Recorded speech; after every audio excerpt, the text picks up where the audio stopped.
Jai Sachidanand Thea. Thea, Jai Sachidanand. Jai Katja and Shuddha. Jai Sachidanand. Yeah. Wonderful. How is it all going? Are you getting some chance to watch the Janma Jayanti? Come here. Wonderful. Hi, Martin. Jai Sachidanand Shuddha. Shuddha. Yes. Sachidanand. Jai Sachidanand. Jai Sachidanand. Sachidanand. This is Wendy, Uh-huh. my daughter. What's her name? Randy. Yeah. Ah. Okay. Sachidanand Shuddha. Yes. Jai Sachidanand. Hello. Ah, der Gerd. Hi, Gerd. Yeah. Ja, hallo. So, holen wir was zu essen raus. Na, wunderbar.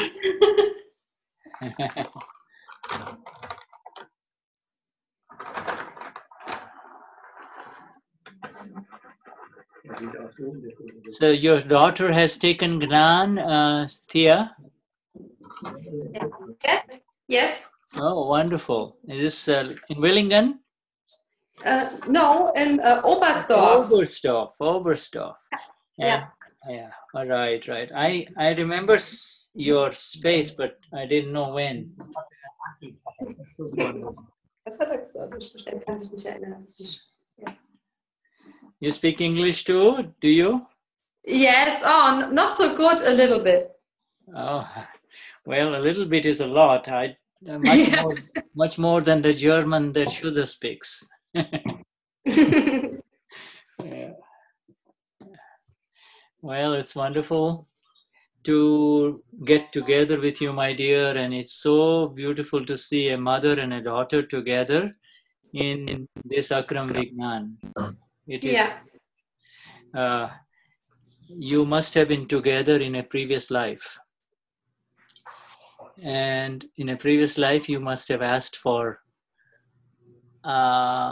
we want to attain moksha together. Hast du es verstanden? You can translate for her, Thea. Yeah. Thank you. Shuddha. Jai Sachidanand. Hey, Rudiger. Hey, Shuddha Bhagwan. So good to see both of you. Jai Sachidanand. Hi, Martin.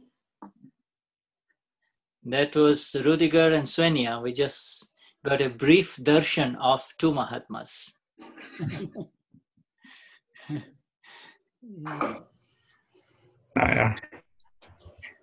So all of you have the German version of the new Prakriti thing we are going to be reading about?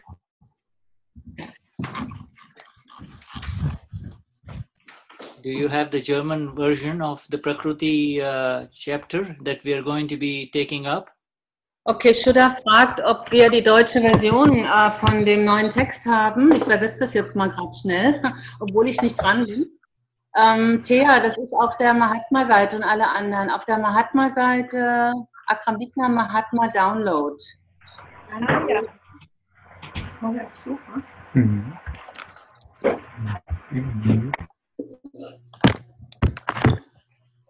Jai Sachidanand. Hi, Katja. Jai Sachidanand. Jai Sachidanand. Yeah, it's Katja. I didn't recognize. I said, who is this new lady in front of us? See? Oh, wow. With Simada Swami, I know I recognize. Yes, with Simanda Swami in the background and Dada right here in the front. Dada. Here we go.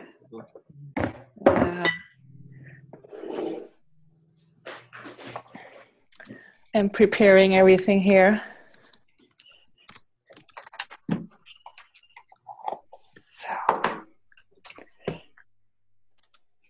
Habt ihr das Dokument gut gefunden, ihr Lieben, im Internet? Das neue Dokument? Wie sieht es aus?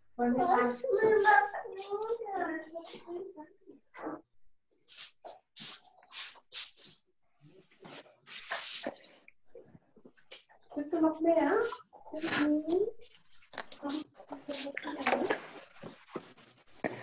So.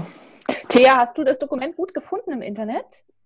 Nee, ich habe es jetzt gar nicht. Ich bin bei meiner Tochter und habe nur eine Tablet da und da traue ich mich jetzt nicht mehr zu gucken mit. Oh ja, das verstehe ich. Ich gucke einfach mal. Nachher, hier, guck mal. Guck mal, wer hier ist. Guck mal da. Oh, Hey. hello, Shuddha Bhagwan. Sag's nochmal, wer ist das? Hm? Da. Ja, der Shuddha. Hi. Shuddha. Jai Satchidanand, Jai Satchidanand. Das ist der Martin. Martin. Hi, Martin. Hallo.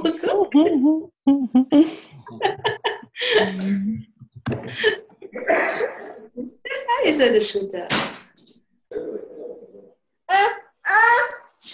Hey, I got the 5 forks of the 5 Agnas.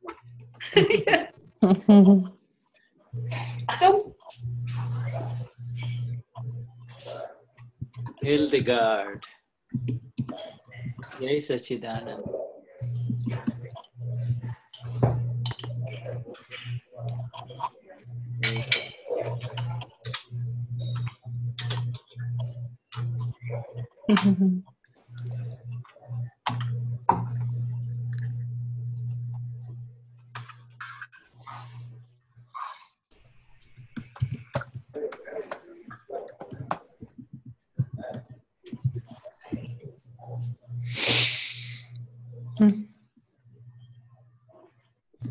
Okay, Katja ji.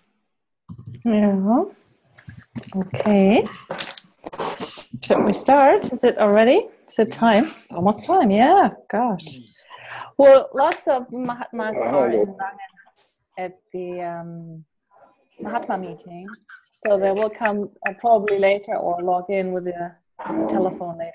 Okay, so they are in Satsang where? In Wangen, so on the Lake Constance, near Lindau. Okay, that's all right. So we will, as we discussed, what we will do is we will not go straight into the news chapter, but go into the residual questions of Vyavasthit.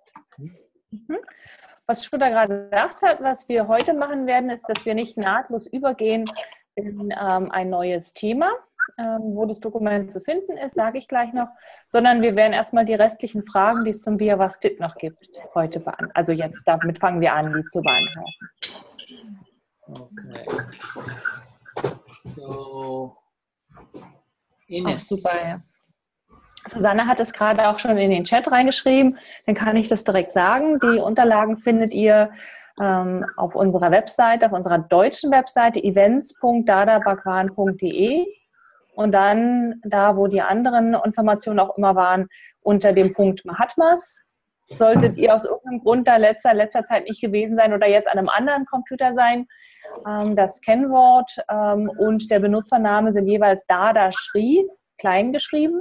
Dann seid ihr im Mahatma-Bereich und dort unter Downloads findet ihr ganz oben gleich von Jessica reingestellt das Abdavani 13 und das ist der Text aufgegliedert, englische Abschnitte, deutsche Abschnitte und damit machen wir dann weiter. Also kann mir gut vorstellen, dass wir da heute schon mit weitermachen. Ist also wahrscheinlich gut, das Dokument einfach griffbereit zu haben. So Shuddha, now everybody knows where the new document is. Oh, wonderful. And so shall we start now? We start with you singing the Tri Mantra, my dear. Yeah, all together singing the Tri Mantra now. Yeah, wir fangen an mit dem Tri Mantra. So the sound comes out better. We just have one person sing, but everybody is muted, so they can sing too, please. Huh? Ja, also wie immer sind alle jetzt gemutet, aber natürlich kann bitte jeder singen, genau. Namo Vitragai, Namo Arihantanam, Namo Siddhanam, Namo Ayariyanam, Namo Vasayanam, Namo loye sava sahunam. Eso panchanamukaro. Sava pawa panashano. Mangalanam cha savesim. Paramam havai mangalam. Om Namo Bhagavate Vasudevaya. Om Namah Shivaya. Jai Satchitanand. Namo Vitragaya. Namo Arihantanam. Namo Siddhanam. Namo Ayariyanam. Namo Vasayanam. Namo loye sava sahunam. Eso panchanamukaro. Sava pawa panashano. Mangalanam cha savesim. Paramam havai mangalam. Om Namo Bhagavate Vasudevaya. Om Namah Shivaya. Jai Satchitanand. Namo Vitragaya. Namo Arihantanam. Namo Siddhanam. Namo Ayariyanam. Namo Vasayanam. Namo loye sava sahunam. Eso panchanamukaro. Sava pawa panashano. Mangalanam cha savesim. Paramam havai mangalam. Om Namo Bhagavate Vasudevaya. Om Namah Shivaya. Jai Satchitanand. Jai Satchitanand. Jai Satchitanand. Jai Satchitanand. So this is the 9th of November 2014, and we are going to be discussing before any residual questions that may arise. Let us see if we can, anyone in this group, have any questions about Vyavasthit, Und lasst uns damit beginnen mit den restlichen Fragen jetzt am 9. November 2014, mit den restlichen Fragen, ob die irgendjemand hat hier heute Abend zum Thema Vyavasthit. So, und jetzt gucke ich mal. Also hier im Chat, hier in the chat, there's no question. Okay. Ich höre jetzt, einen höre ich jetzt, ich glaube Christiane kann ich hören und Helmut und Doris. Habt ihr eine Frage? Irgendwo habe ich gerade noch gehört, jemand hat was gesagt. Irgendjemand eine Frage? Ihr könnt auch wild winken. Well, Shuddha, it looks like that everybody is very much satisfied and content with the knowledge we got about Vyavasthit. No questions left so far. The questions in Vyavasthit will come along with the answers in Vyavasthit. The Vyavasthit will be there whenever a question arises within a Mahatma.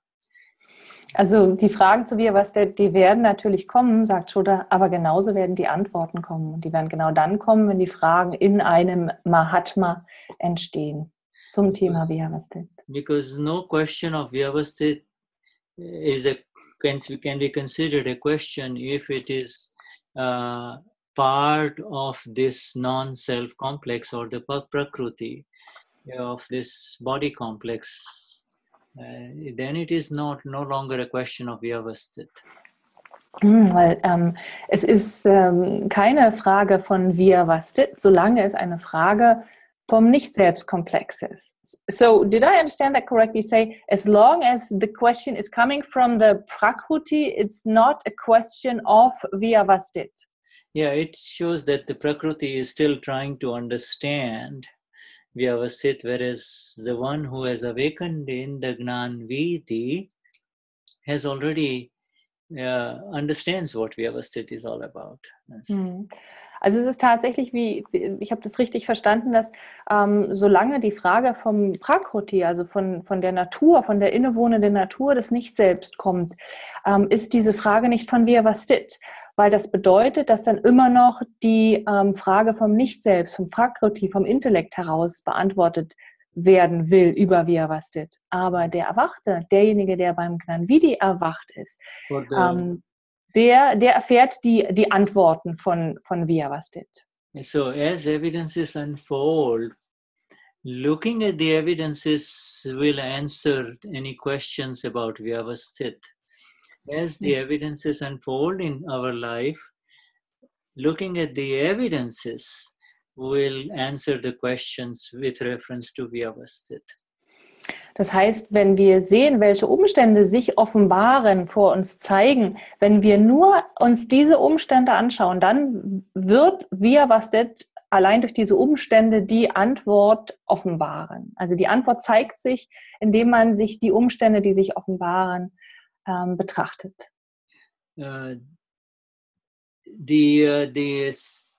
The knowing and the seeing mode that we have all entered into, that has begun within each one of us, for all of us, is so beautiful. It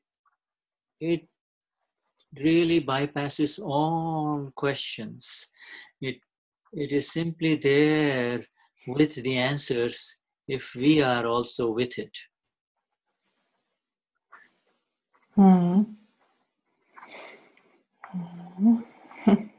So we have entered. Ja, okay.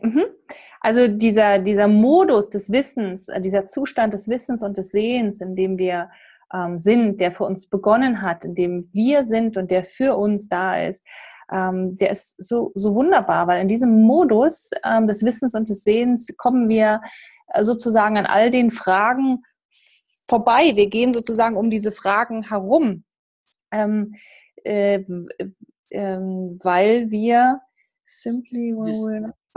wir in dem Moment dabei sind, weil wir als Wissender und Sehender das in dem Moment beleuchten und dadurch die Antworten auf die Frage. I'm sorry, I can't read what I wrote. So in other words, the knower, the one who knows and the one who sees never says that I am knowing and I am seeing. See? Also derjenige, der weiß und derjenige, der sieht, der sagt niemals, dass ich sehe und dass ich weiß. And if at all, in a very subtle way, that knower or the seer within us says that I am seeing, then you know that is an evidence of Vyavasthit. It is really, it is part of Vyavasthit. Huh? Und wenn doch derjenige, der sieht und weiß, auf eine sehr subtile Art und Weise sagt, ich sehe, dann wissen wir, dass das ein Umstand von Vyavasthit ist.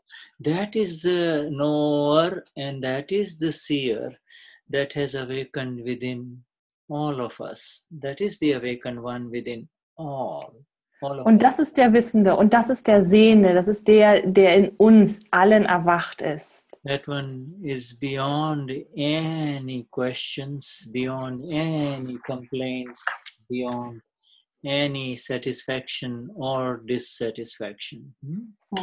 Das ist derjenige, der jeglich sämtlicher Fragen, sämtlicher Beschwerden, sämtlichen Mögens, sämtlicher Anhaftungen ist. That one is the blissful one. And that is who all of us are in this Satsang, the blissful ones. Und derjenige, das ist der Glückselige. Und das sind wir alle, die hier im Satsang sind, die Glückseligen. That bliss is, you know, is something that is simply there. It cannot be taken away, nor can it ever increase or decrease. The ocean never says, I am decreasing or increasing. It's only the waves on the shore which say, I'm coming forward and I'm going back. I'm coming forward and I'm going back. The ocean is always full.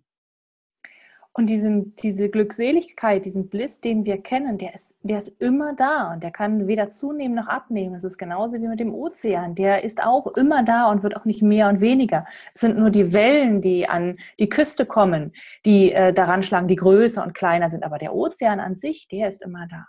In that blissful state, there is the Vyavasthit as it is. Und in diesem glückseligen Zustand, da ist das Vyavasthit, da sind die sich bedingenden Umstände genauso, wie sie sind.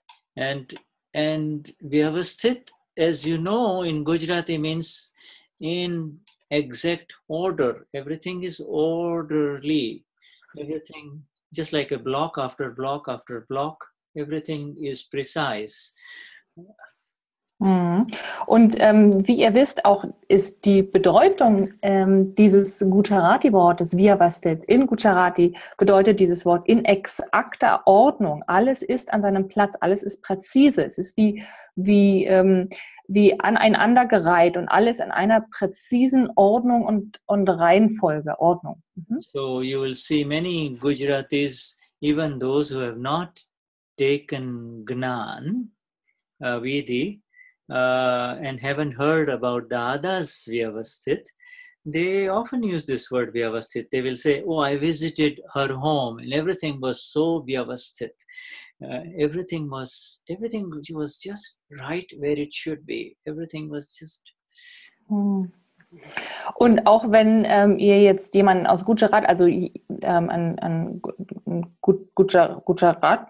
Gujarati treffen würdet, jemanden aus Gujarat treffen würdet, einen Inder aus Gujarat, der keinen Gnani Vidhi genommen hat, der kennt aber auch dieses Wort Vyavasthit, also nicht die Bedeutung von Dada, aber der kann auch sein, dass der, wenn der zum Beispiel einen Verwandten besucht hat zu Hause und dann das beschreibt, dass er sagt, alles war so Vyavasthit zu Hause und das bedeutet, alles hatte seine Ordnung, alles war genau an seinem Platz, alles war genau so, wie es sein sollte. And so what they're trying to convey is that everything is so orderly, organized. And when they enter into the home of someone like Shuddha living alone, then they will say, oh, everything was Vyavasthit. Everything was lying here and there. Also was sie da versuchen mitzuteilen ist, dass alles ganz, ganz perfekt und in Order organisiert war. Und wenn sie zum Beispiel in ein Haus kommen würden, wo Shuddha alleine lebt, da wäre alles so, Vyavasthit. Also so überhaupt nicht in Ordnung und überhaupt nicht an einem Platz, wo es hingehört. And therefore the Vyavasthit word is very appropriate for the blissful one. See, everything is in exact order. Everything is in exact order. It brings you into your current space. It brings you into your present, the now. Also deswegen ist es ein sehr, sehr angebrachtes Wort, Vyavasthit, weil das bedeutet, dass alles in Ordnung, in einer perfekten Ordnung ist. Und genau diese Ordnung bringt dich auch in die Gegenwart, in diesen Raum, in dem du jetzt bist, in dieses Jetzt hinein. It is not to say, it never goes beyond that which is in front of you. It is not an entry into the past by saying everything was Vyavasthit. Or it is not an entry into the future to say that everything will be Vyavasthit. In fact, it is simultaneous vision of the knower of that which is happening. So it is the present, you see. Okay.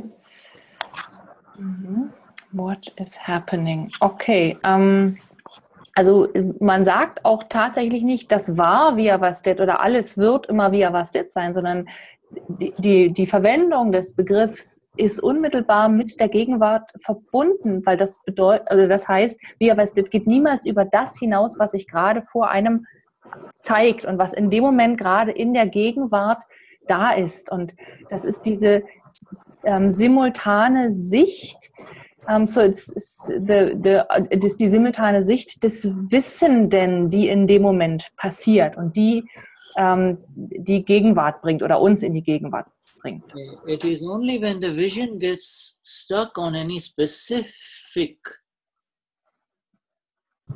that is in front of us that the chances become more likely that Vyavasthit will be missed, you see. In other words, there's a tendency for the chit to get stuck to a specific thing, so you lose the entirety of the vision. Okay. Das kann passieren, dass diese Sicht verloren geht, und zwar, wenn unser Chit, also unser Aufmerksamkeitsorgan, unsere innere Sicht an irgendwas festhält und sich so festbeißt, auch wenn es, beziehungsweise wenn es sich direkt vor uns offenbart. Und deswegen kann es durchaus sein, dass dieses Vyavasthit dadurch verpasst wird, wenn das Chit sich irgendwo festbeißt. Shuddha, I'm sorry, but I hear weird noises. Are you hearing the voice clear? I can sometimes barely hear you. Let's see. I'm going to mute everyone and then unmute. Then I'm going to make sure that continue, and then I'm going to unmute you. Is that better? Let's see. That might work out. Now I have to find K, H. There's no K. Where's Katja gone? I know you're here. Okay, maybe I can unmute you from here instead of unmute audio. Okay, that's easy now. Maybe that will take care of the noise. Now, do you hear the noise sound? Yes, no, the noise is gone. Okay, yeah. And if you lose me again, I'm under pure Katja. Sorry, so I'm under P. You're under Shuddha Katja. The Shuddha Katja, yes. Shuddha Katja. Yes. Okay, all right, my dear. Yeah, may we all attain that Shuddhatva, Shuddha, the pure. Mögen wir alle diese Reinheit erreichen. That is in our doubts and our inability to continue to experience our purity at all times is the reason why we suffer. Und das liegt begründet, der Grund dafür, dass wir leiden, darin, dass wir Zweifel haben und in unserer Unfähigkeit, diese Reinheit tatsächlich zu erfahren. No matter what may have happened through Sigrid or Andrea or Susanne, to believe that I somehow had something to do with it is the impurity. Und diese Unreinheit ganz konkret bedeutet, dass egal was Sigrid, Andrea oder Susanne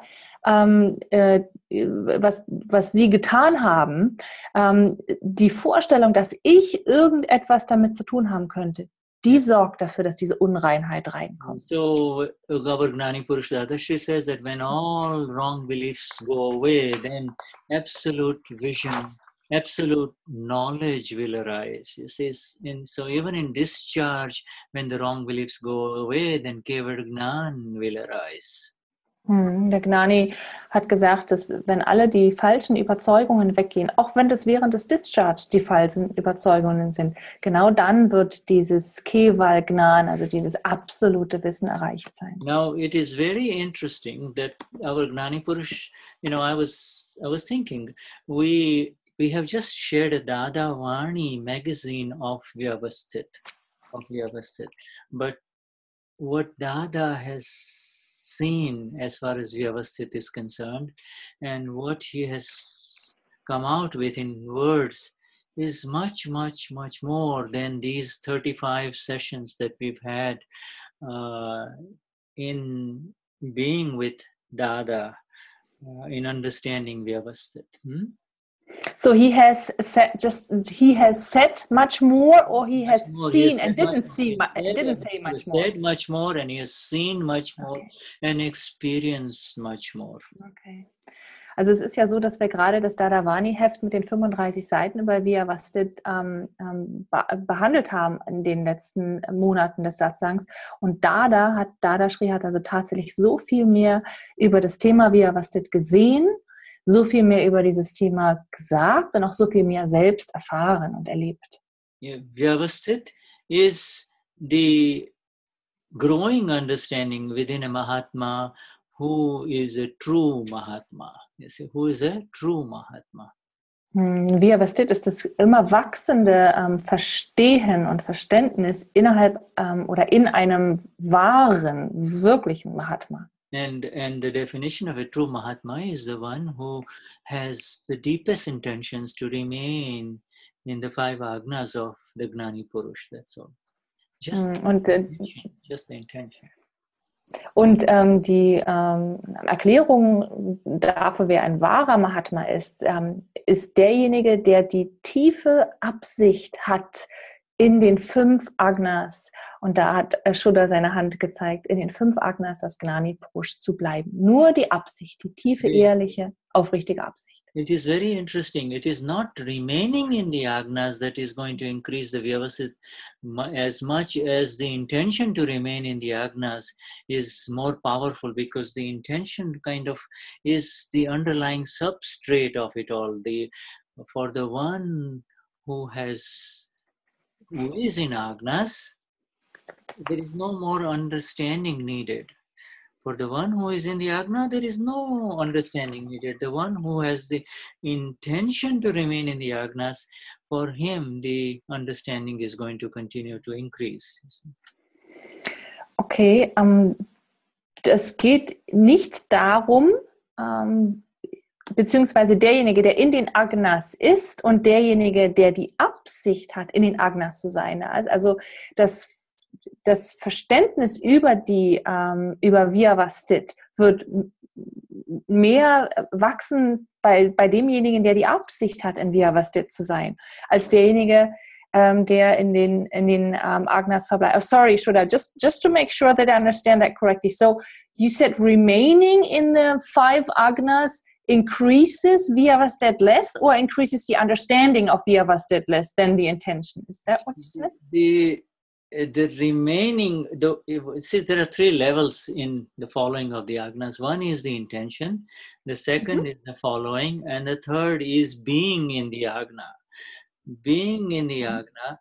See, so the first one is I intend to follow the agnas. Second one is I'm going to follow the agnas. I'm following the agnas. And the third is being in the agna. For the one who is in the agnas, the Vyavasthit doesn't need to be understood anymore. Okay, also es gibt 3 verschiedene Ebenen im Folgen oder darüber, in den Agnas zu sein oder den Agnas also zu folgen. Und die erste Ebene ist, die Absicht zu haben. Ich will den Agnas folgen, ich will in den Agnas sein. Das zweite ist, den Agnas zu folgen, und das bedeutet, ich werde in den Agnas sein. Und das dritte ist, in den Agnas zu sein.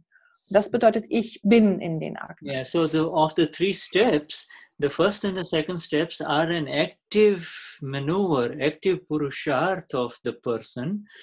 So the more he is in agnas, the more he will understand Vyavasthit. And once the Vyavasthit is understood, that is associated with being in the agna. You see, in other words.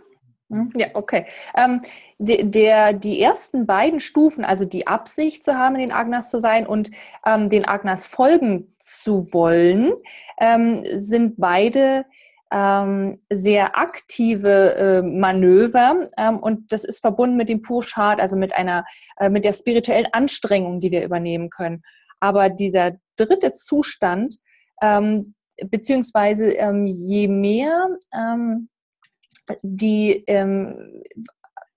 mehr Purusharth dazu führt, dass wir in den Agnas sind, je mehr wird dass wir den Agnas folgen, je mehr wird von dem Vyavasthit verstanden. Und das wiederum bedeutet, dass man in der dritten Stufe dann ist und dass man dass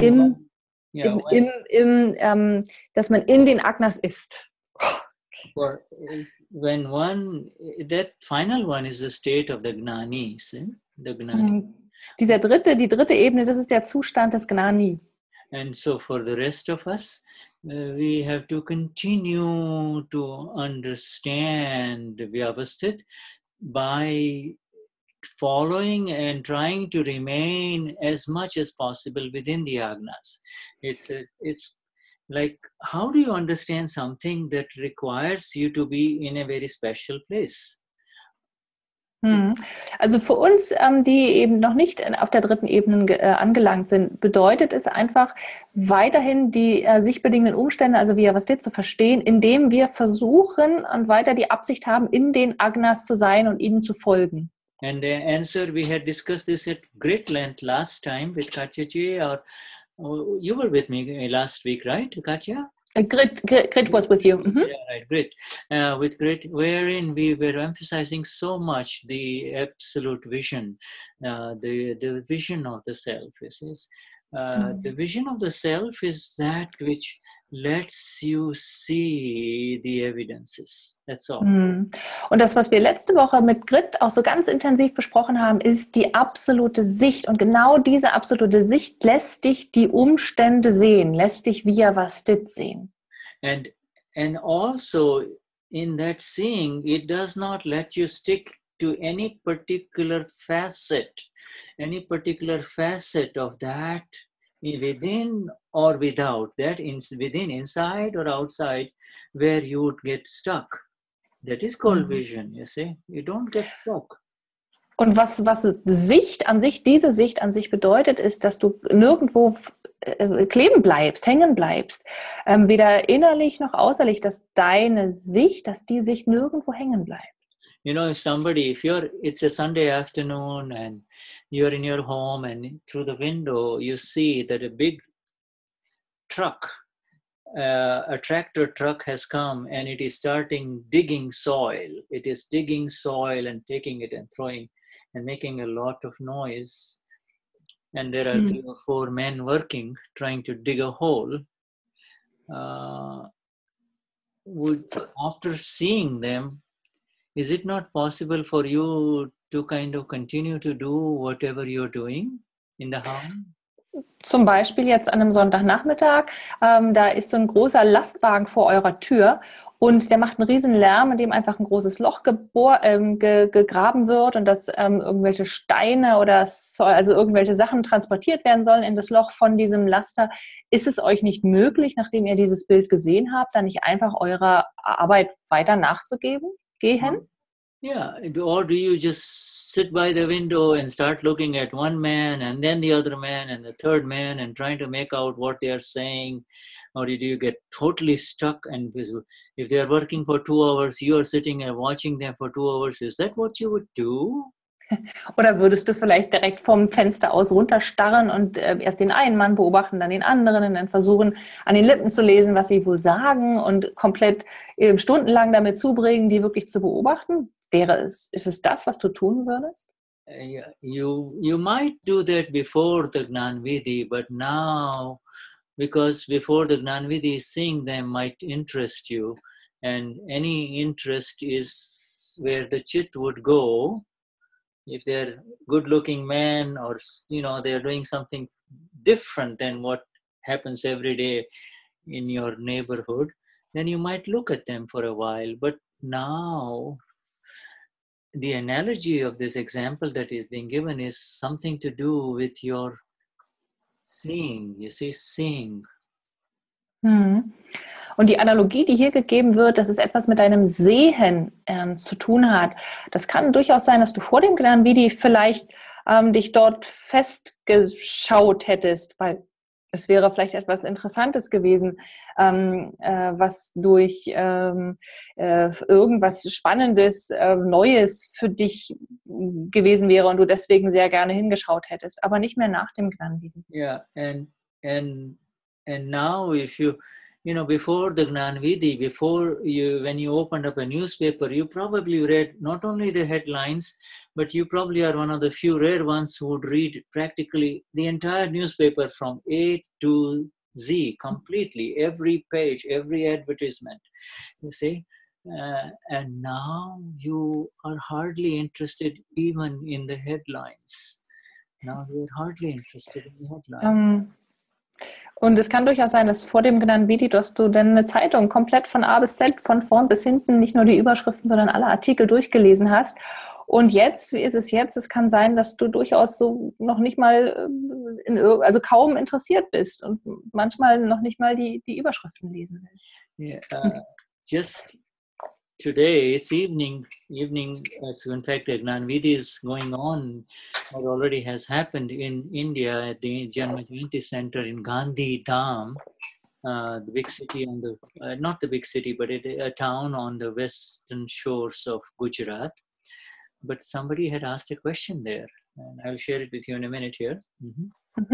Und heute ist das Gnani Vidi in Gandhi Dham, also es ist an der Westküste von Gujarat passiert, in der Stätte der Janma Jayanti Feierlichkeiten. Und da hat jemand eine Frage gestellt. Where 15,000 people were eating morning, afternoon, evening, breakfast, lunch, dinner. And there, one of them asked the question that I have taken Gnani Vidi, but I'm still interested in TV serials, what's happening on the television, to the Gnani. And Gnani gave a very beautiful answer.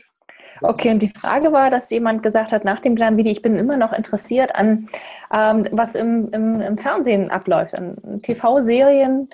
Und der Gnani hat eine sehr schöne Antwort gegeben. And this is something, it's relevant to the seeing part. The Vyavasthit is a total vision. You see, it's the vision of the one who is blissful and is seeing it as it is without getting involved or pulled away by one aspect of anything that is seen or the other. Okay, und die Antwort, oder beziehungsweise es ist relevant zum Sehen, dieses Vyavasthit, diese sich bedingenden Umständen, die Sicht der sich bedingenden Umstände ist eine ganzheitliche Sicht und die ist die Sicht des Glückseligen und der hängt nicht an einer Sache fest. Also es ist so eine ganze Sicht, ganzheitliche Sicht. So the Gnani begins by answering by saying that it will slowly, your interest will slowly in the television and the time wasted in hours and hours of watching television serials in the evening will slowly go away as your interest in it goes away. And the interest is defined by the existence of that which you find pleasant. That which you find pleasant in it. What is it? So he says, check why are you watching TV? It's not enough to say I am watching too much TV, but check why you are watching it. Und er hat gesagt, dass dieses Interesse, das wird sehr langsam, dieses Interesse ins Fernsehen und in die Serien, das wird langsam immer weniger werden. Und zwar wird es dadurch weggehen, dass dein Interesse weggeht in dieses Fernsehen und dieses Interesse wird genau dann weggehen, wenn das weggeht, was du erkennst, dass das weggeht, was dir darin gefällt. Also die Frage, die der Gnani ihm gestellt hat, stelle dir die Frage, warum schaust du dir diese Serien? Also was ist dein Interesse daran, dir diese Serien anzuschauen? Was hast du davon? Warum wird diese Zeit vergeudet? And if you see, you will find, this is the interesting thing. Now you have decided to check, why is it that I spend so much time in this? Then you will find that deep inside exists one of three components. Either it is pride, or it is sexuality, or is it greed? You see, one of the three, or it's illusory attachment, illusion, all of this. So in other words, if it's sexuality, you find a pleasant character, an actor or an actress, you see, and you want to know everything about what happened to that person, who did she sleep with, or what happened at the... Okay. Okay, also wenn du jetzt wirklich nachschaust, dann sind wir wieder beim Sehen, warum du so viel Zeit damit verbringst, dir bestimmte Sachen anzuschauen, dann wirst du, Shuddha hat gesagt, 3 oder ich glaube 4 Dinge erkennen. Entweder wirst du Stolz finden oder du wirst Sexualität darunter als Motivation finden oder Gier. Oder diese illusionäre Anhaftung. Und wenn es zum Beispiel darum geht, also das Sexuelle darunter würde sich so ausdrücken, dass dir vielleicht eine Schauspielerin oder ein Schauspieler sehr gut gefällt und du möchtest einfach alles über ihn wissen, alles über ihn erfahren. And if you watch a TV serial show of a person who is a manipulative CEO and is very smart, and you keep on seeing his manipulations, and you wait for the next serial, you are essentially paying attention to something that is within you with reference to pride, you see. Und wenn es zum Beispiel darum geht, dass du so einen Geschäftsführer siehst, der mit extremen Manipulationstechniken sehr clever daherkommt und du schon darauf wartest, was er das nächste Mal wieder Schlaues anstellt, dann geht diese Serie in Kontakt mit diesem Stolz, der in dir ist. Or if you watch serials where people are really enjoying themselves in all kinds of faraway places, then the reason you watch is that you're living through them, but there is a desire that hasn't been addressed with reference to worldly pleasures yet. You see, so any free time you're paying attention, you're going there more than reading about that, which lets you come back to the blissful one that you and I are, you see.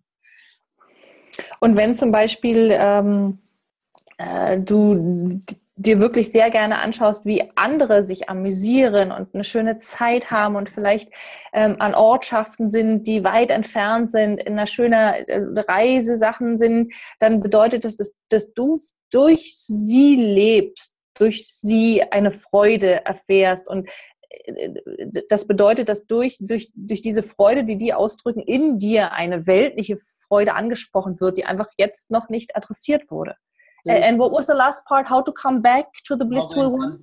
Come back to the blissful one, because instead of going in temporary pleasures, focusing the attention towards temporary pleasure, going towards the blissful one is the correct use of this time, right? Und da ist es natürlich viel besser, einfach zurückzukommen zu dem Glückseligen, anstelle davon den Fokus auf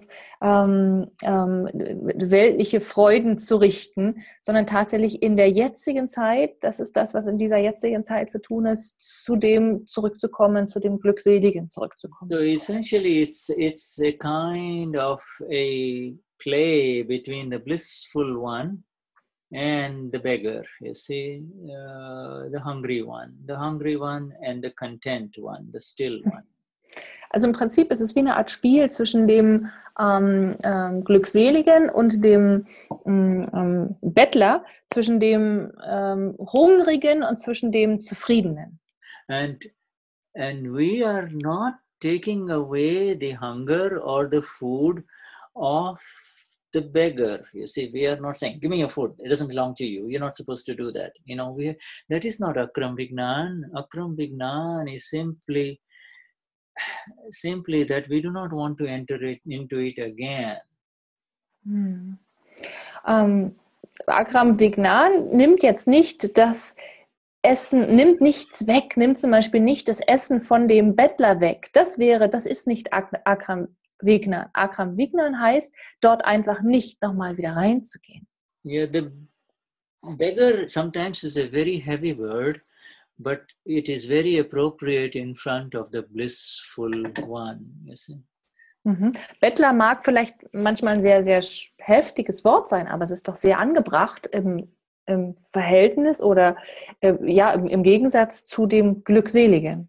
But and especially the beggary, the begging is based on an deep underlying knot inside that sprouts when the evidences come forward, you see. And our job is to see, and to see is to know how the time during the day is spent. First to see and then to know. Mhm. Und es geht ganz speziell um diese Bettlerei und das ist wie so ein tiefes darunter liegen von einer oder inneliegen von einer Sache, die durch Umstände herausgeholt werden, die sich dann dadurch zeigen. Und unsere Aufgabe ist, zuerst zu sehen und dann zu wissen, wie am Tag, was am Tag so dadurch hervorgeholt wird. And so if the person is, this young man was watching a lot of TV, and he says, Gnani, Deepak Bhai tells him that if you're switching remote control, the remote control is in your hand, and when nobody is in the room, you're switching channels so that you can see only pretty women. And then as soon as somebody comes in the room, then you switch the channel and make it as if you're watching news. You can see now two evidences of this Prakriti, this non-self complex, the one of sexuality and the other one of deception, all happening simultaneously. Und jetzt nehmen wir mal das Beispiel des jungen Mannes, wenn der im Raum, alleine im Raum ist und die Fernbedienung und von Kanal zu Kanal switcht und rennt und springt, um schöne Frauen zu sehen. Einerseits, aber sobald jemand in den Raum reinkommt, tut er so, als wenn er Nachrichten schauen würde, sind es zwei Dinge, die zu sehen sind. Zwei Umstände dieses Prakriti, die in dem Moment zu sehen sind. Und zwar das eine ist die Sexualität und das zweite ist die Täuschung. And he was a young man who had just received Gnan, but the Gnani is very compassionate towards him, and he says, the more you're familiar with this Satsang, this absolute company of the self, the more you will become aware that this is not you, that this is the past life account that is unfolding in front of you, and therefore you will not kind of give it any judgments. You will ask for the energies from Gnani Purush Dadashri to become free from it, you see. So. Und je mehr, also der Gnani war sehr mitfühlend diesem jungen Mann gegenüber und der hat auch wirklich gerade erst das Gnanvidi erfahren und hat eben gesagt, je mehr du im Satsang bist, und damit hat er gesagt, je mehr du in der Gesellschaft vom absoluten Selbst dich befindest auch, je mehr wirst du erkennen, das bist du nicht, sondern das ist das Konto aus der Vergangenheit. Und je mehr wird der Wunsch auftauchen und wird der Wunsch auftauchen, um die Energie zu bitten, das nicht mehr tun oder dem nicht mehr nachgeben zu müssen. This seeing that we have been emphasizing so much in the understanding, the seeing that lets us understand scientific circumstantial evidences, is therefore begins by seeing where the chit gets stuck, what tempts the chit and pulls it away and keeps it occupied. It begins with that. And Dieses Sehen, dass uns die sich bedingenden Umstände und Vyavasthit verstehen lässt, dieses Sehen beginnt da, bei das erkannt wird, wo das Chit, also wo unsere innere visuelle Aufmerksamkeit hängen bleibt, kleben bleibt, verführt wird, wo es sich für interessiert, wo es Zeit verbringt. Mhm. And you know, our Mahatmas, especially in this group of Satsang, have really literally become relatively free from the gross, the externally evident difficulties and mistakes that are seen and experienced through the mind, speech, and body. I mean, they're free from it. It doesn't bother them as much. It is now they are entering into this subtle part where they are seeing where they get stuck and put away. You see, where they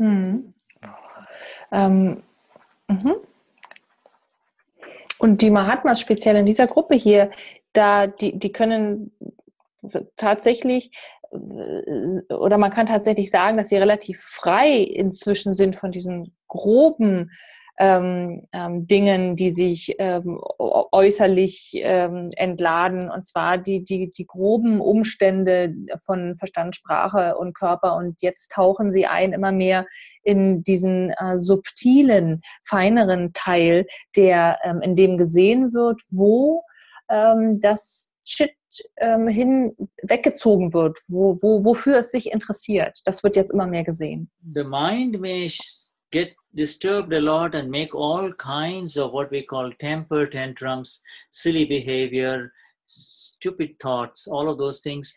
It is not as much of a problem, but when the chit is beginning to get stuck somewhere, that sticking point, if you can see it, you will know that is the moha, that is the illusion in discharge that is now getting hold of you, you see. In discharge, hold on a second, getting hold of you. Okay. Es ist nicht mehr so, dass der Verstand irgendwelche blöden Ideen, Gedanken hat und da irgendwie so wahnsinnig anstrengend ist, sondern jetzt geht es auch eher darum, dass dieses Chit, dass man anfängt zu sehen, wo dieses Chit eben festhängt, sich irgendwo festbeißt, und in dem Moment man sehen kann, wo dieses Moha ist, diese illusionäre Anhaftung. Yes. Und diese illusionäre Anhaftung aus der Entladung, die jetzt in dem Moment uns festhält. Also in dem Moment kann man sehen, das ist das aus der Entladung, dieses illusionäre Anhaftung, die nimmt jetzt gerade Besitz von uns. Yeah, so even the very aware one does not get that illusion in discharge take over, you see. The awakened one of Mahatma. In other words, it's a transient thing. You might get pulled away and then later on you suffer and you come back and say, I wish I hadn't gone there. I wish I hadn't done that. You see? Und zwar, also der sehr Gewahrsame, der lässt sich eben nicht mehr, oder lässt diese Illusion nicht mehr die Überhand gewinnen. Aber man kann im Nachhinein immer noch, oder es passiert weniger, dass man jetzt sagen muss, ach Mensch, ich wünschte, ich wäre da nicht hingegangen, ach, ich wünschte, ich hätte das nicht gemacht. So you said that becomes less, that we say, oh, I wish I wouldn't gone there. Is that what you were saying? Yeah, afterwards there is a sense of suffering, there's a sense of there's a sense of pratikraman, or there's a sense of remorse. Oh, why did I do that? You see, why did I go there? And this becomes, so this is afterwards we followed the chit, and you were saying this is becoming less now, or that's just... It is becoming less because you are now able to see that is the nature of this non-self-complex. Und genau das wird wirklich weniger, weil man jetzt in der Lage ist zu sehen, das ist die Natur dieses Nicht-Selbst-Komplexes. Und deswegen wird auch dieses Gefühl von ach Mist, ärgerlich und ach, das hätte ich nicht machen sollen, natürlich auch immer weniger, weil man dem jetzt nicht mehr so auf den Leim geht. And Martin has a question, so I'm going to turn him on here. Martin, Shuddhatma Bhagwan, Jai Sachidanand. Jai Sachidanand. Diesmal hat Herr Martin keine Frage, er möchte etwas teilen. Okay, this time he doesn't have a question, he would like to share something. Möchtest du das dann auch auf Englisch machen, Martin? Nee, wäre gut, wenn du es machst, dann ist der Martin mehr im Fluss, dann muss er nicht so viel denken. Wo wir gerade bei jungem Mann und Sexualität sind und Fernsehen, möchte der Martin noch was teilen dazu. Yes, Katja ji.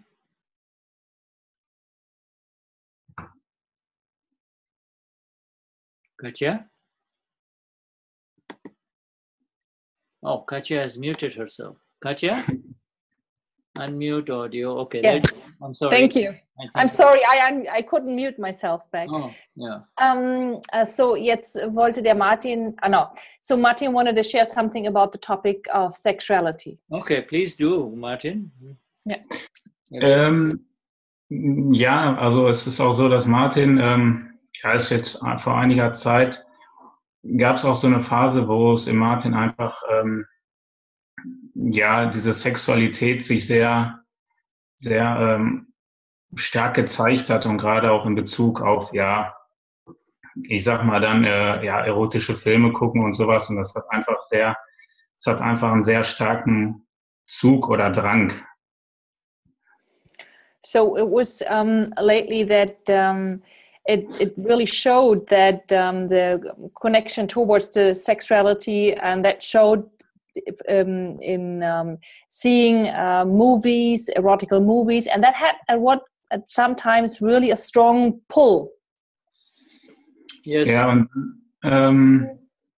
war da so auch diese Klarheit, einfach immer da um Hilfe zu bitten, um die Stärke zu bitten und Simanda Swami dies wirklich alles hinzugeben.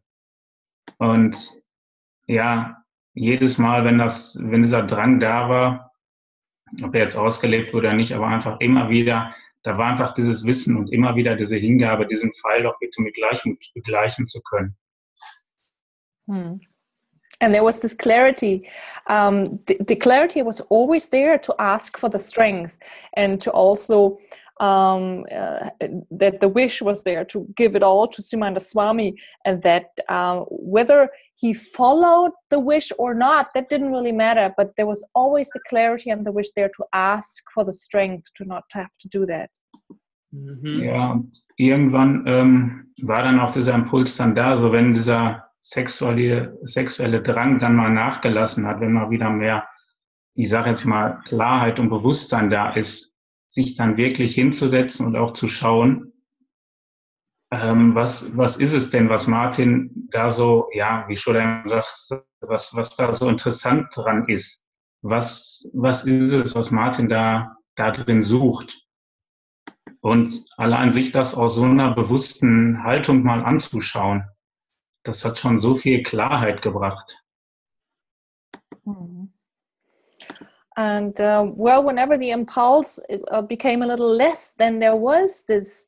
Then he sat down actually and looked at it and wanted to find out. So exactly as you said, Shuddha. So what is it? What was it? What Martin is looking for in it? What really pulls him in there?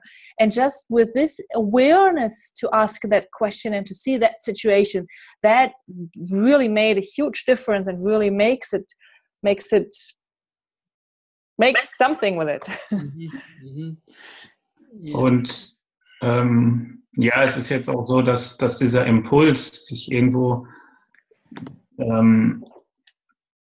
sich da so hingezogen zu fühlen, das hat einfach nachgelassen. Ich denke, Martin hat bestimmt noch einen Bezug oder eine Freude an Sexualität, aber jetzt nicht in diesem Ausmaße und nicht diese Medien. Und es ist einfach schön, wenn man merkt, dass man davon wirklich frei wird. Now, he said that it's really nice to see and to realize that you become free from that.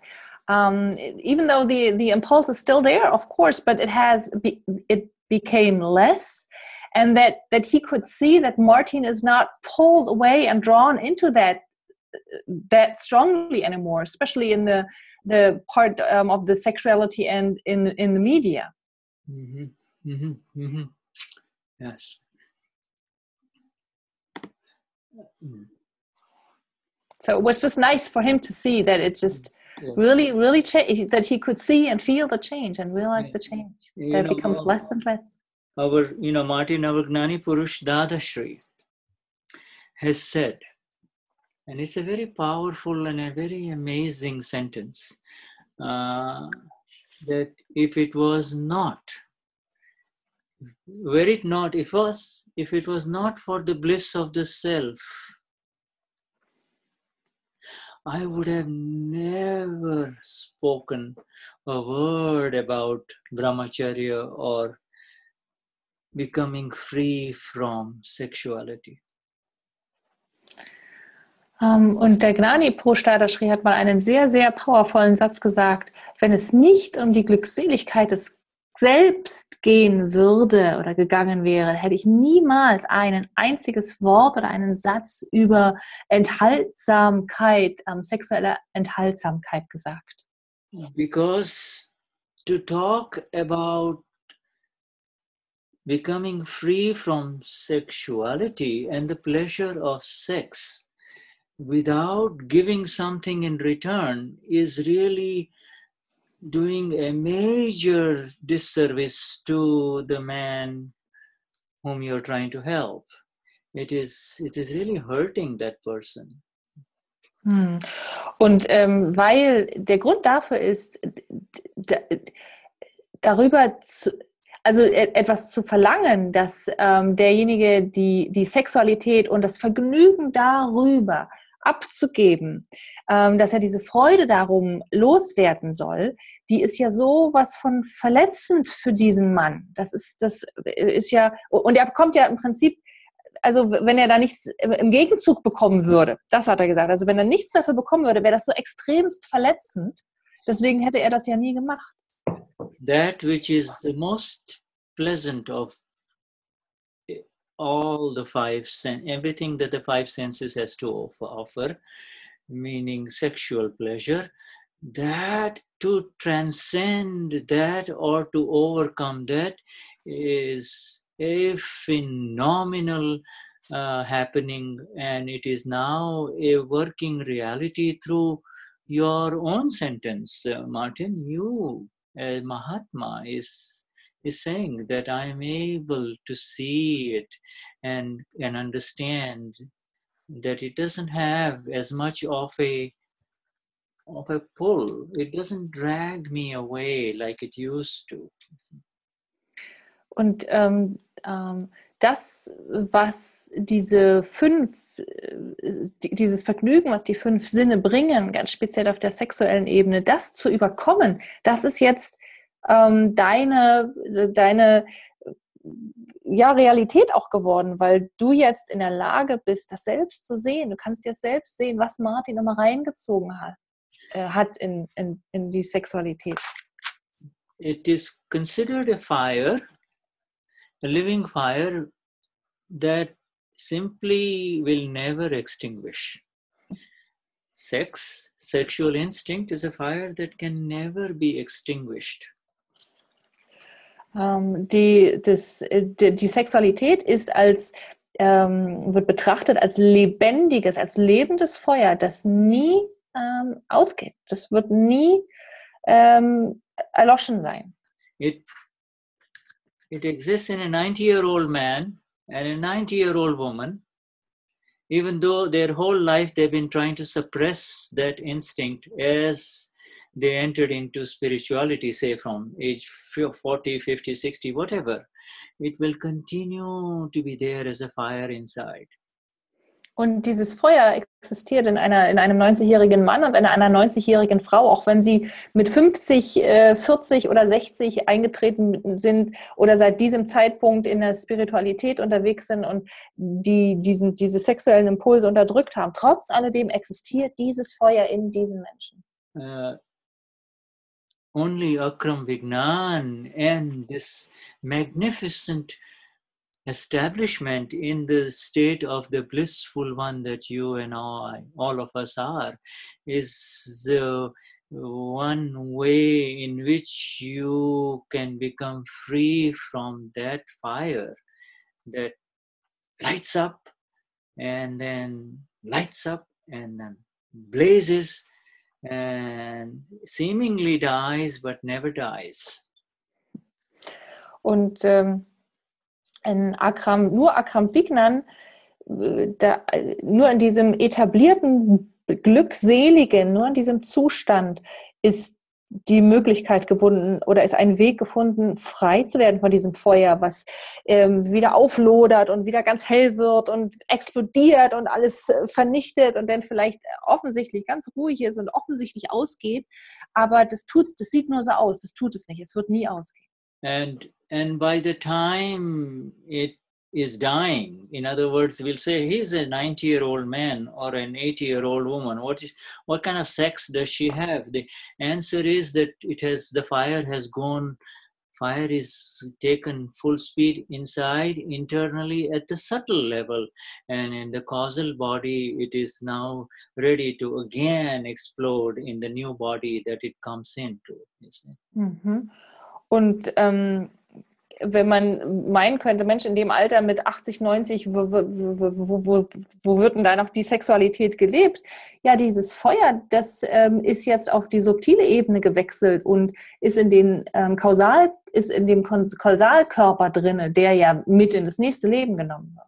And the awakening and the entry into the realm of the blissful one, the self, is to enter into the realm of the knower, and the knower, no fire can touch the knower, you see.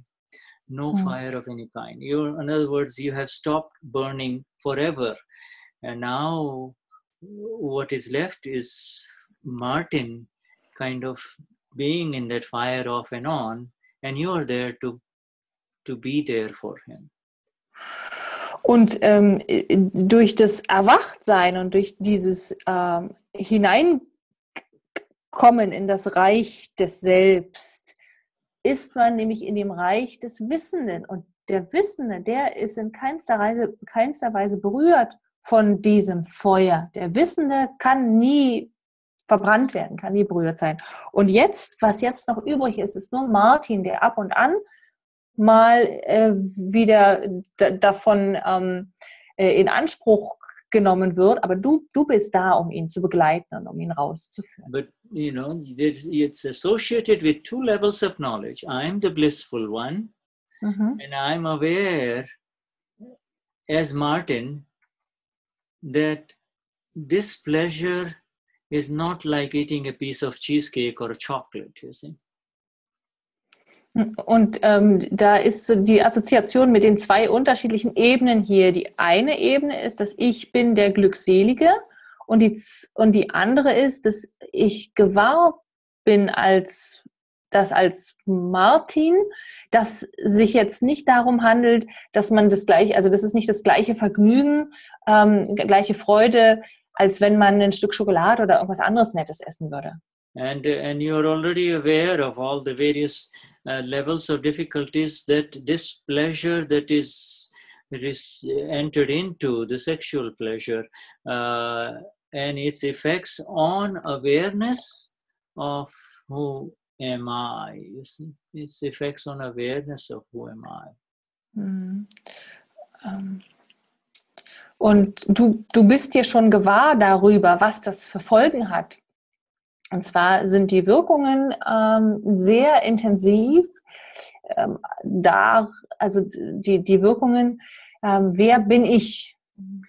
And in the final analysis, the account of sexuality, that is of the non-self complex of Martin, will unfold as it unfolds, whether in sexuality or in celibacy, we do not know. But the important thing is that you have now begun to really enter into this field of the blissful knower of it and not trying to manipulate or change it in any way. one way or the other. Mhm. Und du siehst, dass das jetzt das Konto des Nicht-Selbst ist, und zwar das Konto von Martin, das sich entfaltet. Und wie es sich entfalten wird, das wissen wir nicht. Entweder darin, dass Martin in der Sexualität wiederfindet oder eben auch in der Enthaltsamkeit. Das weiß man nicht. Aber du bist jetzt genau dort gelandet, dass du eben nicht mehr versuchst, es zu manipulieren und in irgendeiner Art und Weise zu beeinflussen, sondern dass du das siehst. It is a very beautiful and a very releasing, a freedom-like feeling when you come to know and experience that you don't have to struggle with sex or sexuality. It's a very beautiful feeling, and for that you could be married or you could be single. It doesn't matter. Und das ist ein sehr wunderbares, großartiges Gefühl, ein sehr befreiendes Gefühl, ein entlastendes Gefühl davon, dass du nicht mehr diese Herausforderung, dass du nicht mehr mit der Sexualität kämpfen musst. And that liberation comes essentially through the kind of questions and answers sessions that are happening in Satsang of the Gnani Purush. You see, Dadashri will talk to Martin in a different way than he would to a young boy who is just entering into active biology and is interested in not getting married. You see, there's different approaches. Und diese Befreiung passiert durch die Fragen und Antworten von Dadashri. Und natürlich werden die Antworten ganz andere sein, einem jungen Mann gegenüber, der jetzt gerade in die aktive Biologie eingetreten ist, also der jetzt kein Interesse daran hat, zu heiraten. Also die Antworten sind ganz individuell, die auf die individuellen Fragen. Dadashri's approach to brahmacharya for Germans would be different than his approach to brahmacharya for Brazilians or brahmacharya for young for Indians. You see, this is all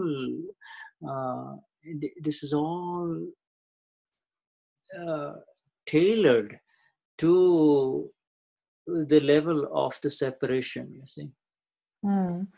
Und die Antworten, die sind ja immer passend, die werden immer passend gegeben zu dem Zustand, zu dem Grad der Trennung, die da ist. Und natürlich würde da das Thema Enthaltsamkeit und sexuelle Enthaltsamkeit ganz anders angehen, deutschen Menschen gegenüber oder brasilianischen Menschen gegenüber oder auch indischen Menschen. Wie gesagt, je nachdem, wie weit die Trennung da ist. Your approach is correct, my dear friend Martin. It's your approach is open. Your approach is, and the Gnani today also said to a number of people that your very opening up is the beginning of the release from those torments and tortures that are happening inside. You see. Mhm. Und deine Herangehensweise, mein lieber Freund Martin, die ist genau richtig. Und zwar diese offene Herangehensweise, die du hier gezeigt hast. Und der Gnani hat heute sogar beim Satsang ganz vielen Leuten gesagt, dass diese sich öffnende, diese offene und sich öffnende Herangehensweise dafür sorgt, dass die innere Qual, dieses sich quälen innerlich, dass das immer weniger wird. So it essentially, I think the most critical thing here really is the approach with understanding, which is what the two books are all about. The approach to freedom from sexuality through right understanding, and that understanding, I think, has to be not a small u understanding of the ego-intellect complex, but again, back to the understanding of Vyavasthit, and understanding that of the total spectrum of what is this in front of me, and who am I in this, you see? And then you approach the hunger of this one, the file one. You approach the hunger, whatever the hunger may be, whether it is pride, whether it is sexuality, whether it is greed, you see? And Und die wichtigste Herangehensweise hier ist wirklich das Verständnis und das richtige Verstehen und die Freiheit von Sexualität, die wird nicht durch das richtige Verständnis von Ego oder von dem Nicht-Selbstkomplex, sondern wirklich wenn das komplette Spektrum gesehen wird, von uns gesehen wird, weil dann kann nämlich auch erkannt werden, warum hat Pfeil 1 Hunger, wonach sehnt er sich, wo steckt der Hunger da drinne, ist es der Stolz, ist es die Gier nach irgendwas. Okay, so my dear, we will take a little break here, about 5 minutes break, and we'll be back. I'll unmute Okay, also 5 Minuten Pause und dann sind wir gleich wieder zurück. And I'll mute everyone, and then they can allow themselves to unmute, or those who want to talk, okay? Please, okay.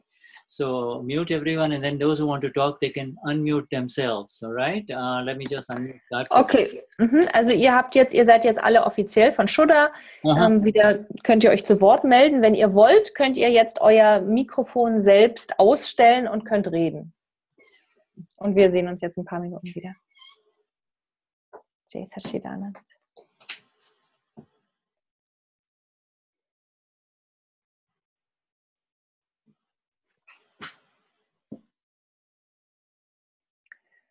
Aus irgendeinem Grund komme ich an den Chat wieder nicht ran. Ich weiß nicht, ob jetzt eine Frage drin ist oder nicht. Sollte eine Frage drin sein, vielleicht könnt ihr mir einfach eine SMS geben oder so. Oder wisst ihr was? Ich gehe wieder raus und komme. Nee, dann komme ich nicht rein. Keine Ahnung.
Okay, my dear Katja. Mhm. So let's see if Martin has any follow-up. Shall we check with him? Mhm. Ja, wir können jetzt sehen, ob Martin vielleicht noch etwas dazu sagen möchte. Nee, alles gut. Also was gerade noch kam, ist auch zu sehen, wie auch Martin darunter wirklich gelitten hat. Unter diesem Drang der Sexualität und auch für Martin einfach schön ist, wenn da mehr Gelassenheit und Entspanntheit einfach reinkommt in dieses Thema. So what really came now additionally was that it's really nice to see that even Martin now, that how much he suffered under this not being so easygoing, so being relaxed, and that's so much nicer to experience that it's even for Martin so much more relaxing. Yeah, The awareness.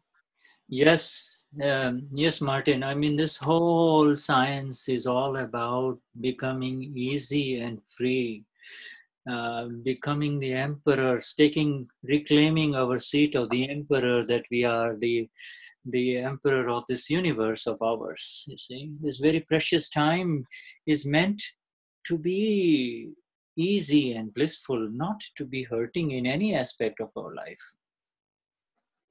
Und ja, das ist genau das, Martin, worum es in dieser Wissenschaft geht, frei und entspannt zu werden. Mensch, die Zeit, die wir haben, dass wir die leicht und ganz glückselig erleben können. Und es geht auch darum, dass wir dass wir diesen Sitz wieder zurückgewinnen, diesen Sitz, dass wir der Führer unseres Reichs sind, dass wir der König unseres Königreichs sind. We have to constantly remind ourselves that our science is Akram Vignan and not any specific aspects of any type of excelling in any specific field of our relative life.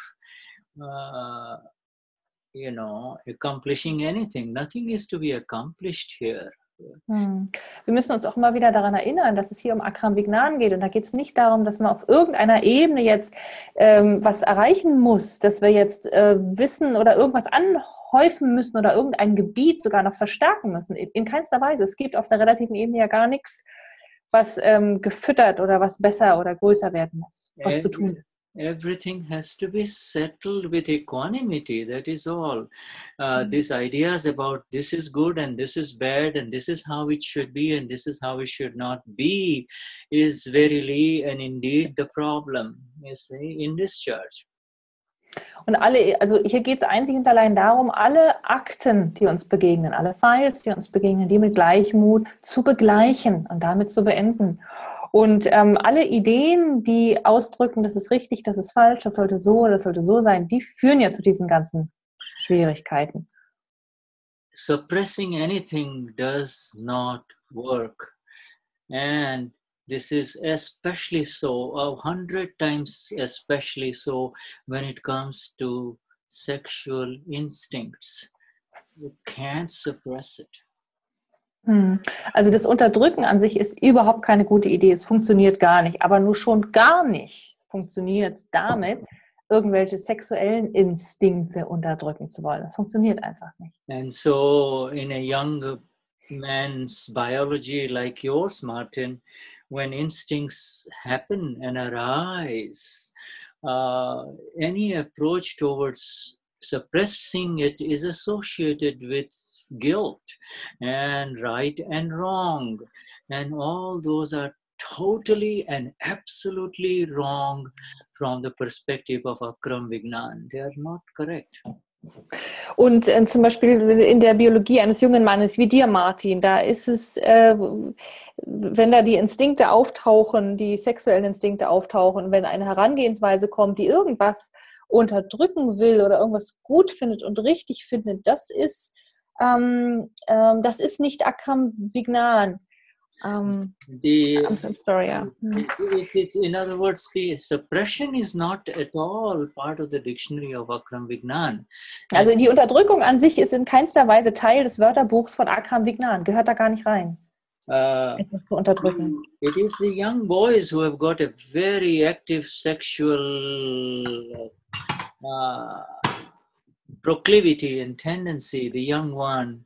And their environment is such that everything is curiosity based on sexuality, is where the Gnani Dadashri says, watch it, you better stay, all of those stern things that are being said in the Brahmacharya book, but that is the beginning stage for the one who is able to see it.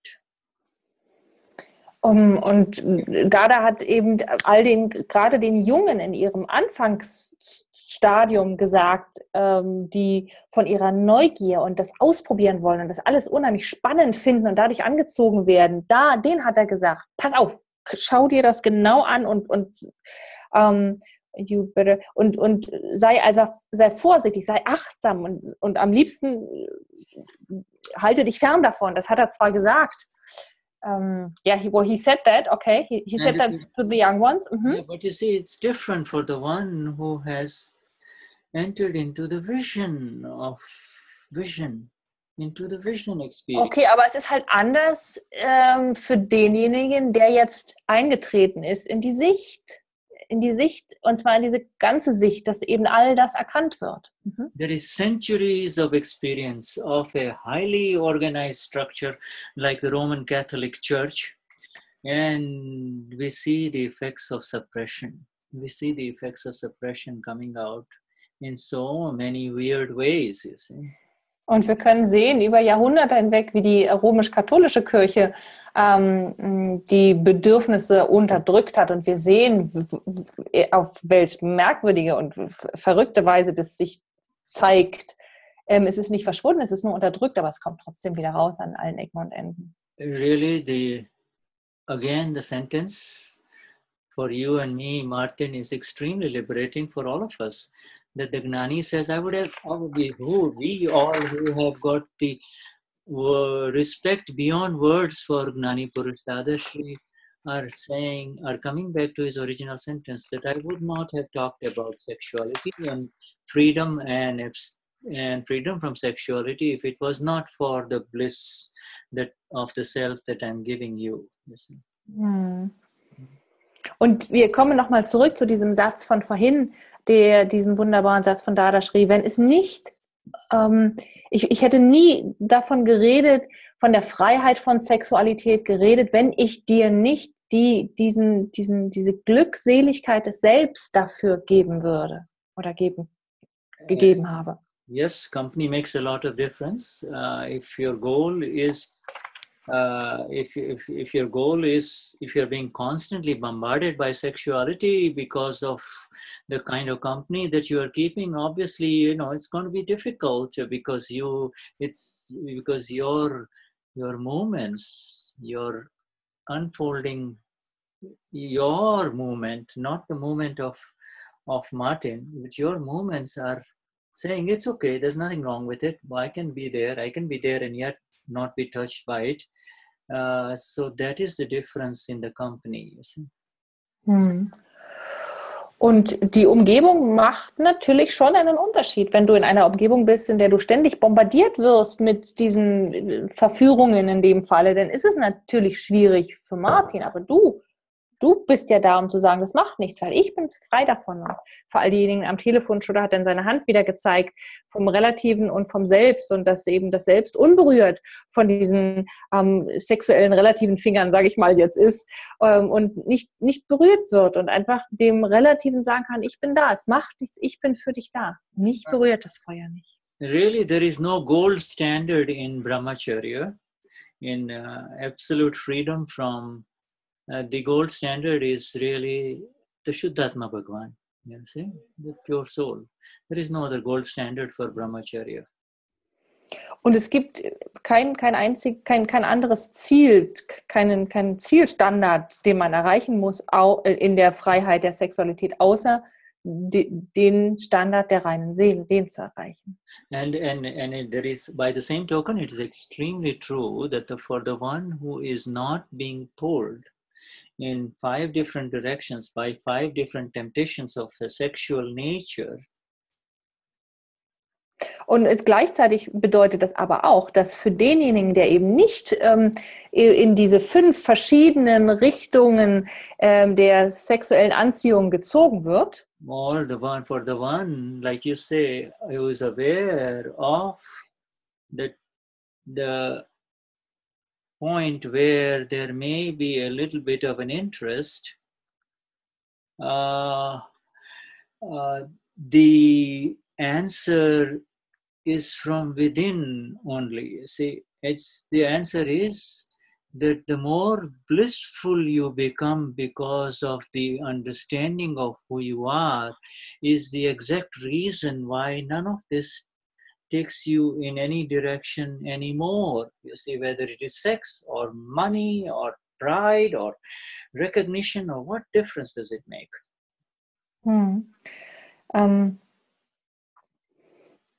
Also gleichzeitig für jemanden, also für denjenigen, der eben nicht in diese 5 verschiedenen Richtungen gezogen wird, oder auch für denjenigen, der sich jetzt gewahr ist, wann denn wie ein klein wenig Interesse passiert und das Relative jetzt wieder reinzieht, die Antwort kommt von innen und die Antwort wird immer stärker, je mehr das Gewahrsein wächst, der Glückselige zu sein und die Erfahrung dessen wächst, der Glückselige zu sein.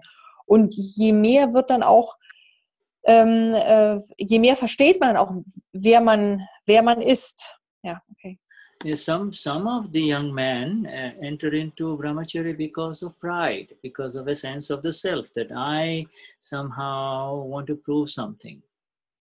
Genau, und was ich noch vergessen hatte, Shuddha hat dann zum Schluss noch gesagt, und je mehr man das versteht und sich selbst und das Prakriti versteht, je mehr kann man eben sehen, welche Kashayas reinkommen, also sich zeigen.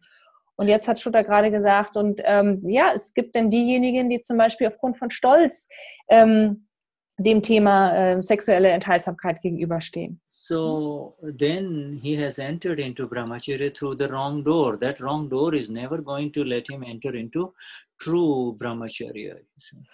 Okay, jetzt habe ich das doch falsch verstanden. Jetzt, was Shuddha gemeint hat, ist, dass man natürlich auch durch die Tür des Stolzes in das Thema sexuelle Enthaltsamkeit eintreten kann. Und das ist aber das Falsche. Das wird so niemals funktionieren. Das ist nicht richtig. Yeah, if the goal is to really move in Brahma, to move in Brahma is called Brahmacharya, to be the self and to play in the self only and not to play with this body complex, you see. If the goal is that, then it is the true goal. Okay, und wenn das Ziel ist, sich nur to move in Brahma, hat Shuddha gerade gesagt, und das bedeutet, das Selbst zu sein und auch nur im Bereich des Selbst zu spielen. Wenn das Ziel ist, dann ist der Eintritt über den Stolz nicht der richtige Weg. So as you already know, Martin, that to conduct yourself as the self, as the S capital self is brahmacharya, S capital self being the self is brahmacharya, and all those other things that have been talked about with reference to suppression or rejection or calling the sexual instincts wrong, etc., are steps ultimately that would lead you to the S capital self only on the step-by-step path. Und das, was normalerweise einen zum sexuellen Enthalt führt, auf dem Schritt für Schritt für Schritt Weg, ist nämlich genau das, dass es nicht richtig ist in der Sexualität, halte dich davon fern und das unterstützt dich nicht. Aber bei Akram Vignan bedeutet also Brahmacharya, also sexueller Enthaltsamkeit zu leben, das Selbst, sich als das Selbst zu verhalten und als das Selbst zu sein. Das ist sexuell enthaltsam sein.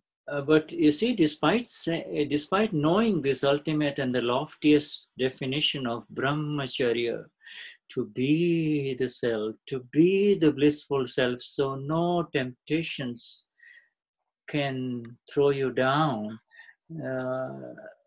There is a science behind it, and this science has been given to us in exactness by our Gnani Purush Dadashri. And for those who want to even understand a very specific problem that they have, which we all have, which is sexuality, there he has given more light into it, you see, more very specific light into it. Und trotz alledem, wenn verstanden ist, dass das Selbst zu sein, sodass keine Verführungen dich mehr runterreißen können, dass das wahre sexuell enthaltsam und frei von Sexualität zu sein ist, trotz alledem steckt eine Wissenschaft dahinter, die uns Dadashri offenbart hat.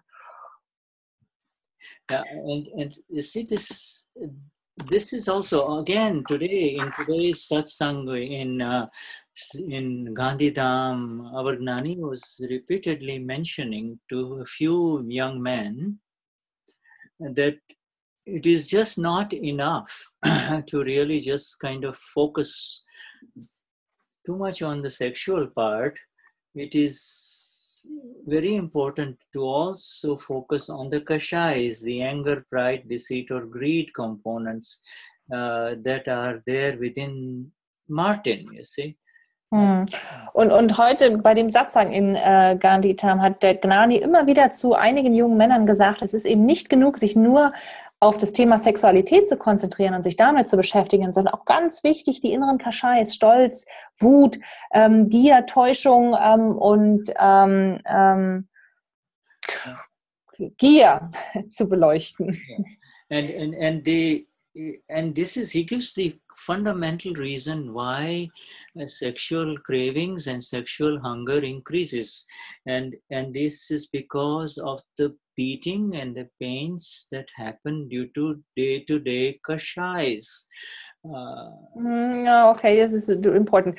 So, und er gibt wirklich den ganz fundamentalen Grund, warum der Hunger nach Sexualität immer größer wird. Und zwar, der wird deswegen größer, weil das durch das tägliche gehauen werden und diese ganzen Probleme, die dem Ego um die Ohren die ganzen Probleme, Ego hat schon nicht gesagt, also die ganzen Probleme, die passieren, und zwar durch die Kashayas. Deswegen entsteht der innere Hunger nach Sexualität. Yeah, so not finding any true answers in kashayas, the person will go straight back to the ultimate answer of pleasure, which is a little bit of sex here and there, any which way, doesn't matter. Okay, also wenn man keine wahren Antworten in den Kashayas findet, dann wird derjenige sich umdrehen und in Richtung Sexualität marschieren und sagen, okay, hier ein bisschen Sex, hier ein bisschen Sex, und hier kriege ich ein bisschen und hier kriege ich ein bisschen davon. And therefore, and yes, as you know, Martin and all of us, that we have been permanently removed from kashayas. Und wie, Yes, we und been wie ihr, permanently removed from kashayas. okay, und wie ihr alle wisst, Martin, wie ihr alle wisst, wir sind permanent, das heißt für immer von den Kashayas entfernt worden, getrennt worden. And therefore, in the absence of the kashayas and the loss of their power on us, the need to take the medicine to satisfy ourselves through sexuality has become much less and is dying by the day. Und dadurch, dass die Kashayas nicht mehr anwesend sind und sie auch immer mehr die Power, die Kraft und die Macht über uns verlieren, wird auch die Medizin, die ehemalige Medizin der Sexualität, die immer weniger werden und immer weniger notwendig sein. And so apart from live discussions with Mahatmas, as you're doing right now, and opening up this chapter, the other thing is that our Gnani recommends is 15 minutes at looking at sexual mistakes and 15 minutes at Kashaya mistakes that happen in discharge. You are not the doer of either one of them. Und zusätzlich zu dem Live-Satsang, in dem man über das Thema Sexualität sich austauscht und öffnet, hat der Gnani zusätzlich auch noch empfohlen, 15 Minuten täglich die Fehler sich anzuschauen, die aufgrund von Sexualität in der Entladung passiert sind und zusätzlich noch 15 Minuten sich die Fehler, die aufgrund der Kashayas passiert sind, anzuschauen. Aber die sind dir nicht passiert. Du bist ja getrennt davon. And it is called a mistake because, number one, it does not let you remain the blissful self. And number two, it hurts others. Und es ist genau deswegen, wird es als Fehler betrachtet, weil es sich erstens nicht als Glückseligen lässt, sondern es holt dich raus aus diesem Zustand der Glückseligkeit und weil es zweitens den anderen verletzt. And the number one part is taken care of because you spend 15 minutes at the end of the day being the self and seeing the small SCLF. You see, so number one is taken care of. And number two, Martin will take care of through Pratikraman. Und die Nummer 1, dafür ist gesorgt, indem du 15 Minuten am Tag das Selbst bist und auf das kleine Selbst schaust und dir die Fehler da anschaust. Und die Nummer 2, auf die wird organisiert und auf die passiert durch Martin. Die wird durch Martin unterstützt und zwar dadurch, dass Martin Pratikraman macht. Yeah, so again you revert back to your blissful self as you gently tell Martin, no, nothing to be guilty about here. It's just, did anyone get hurt? Go and do Pratikraman, that's all.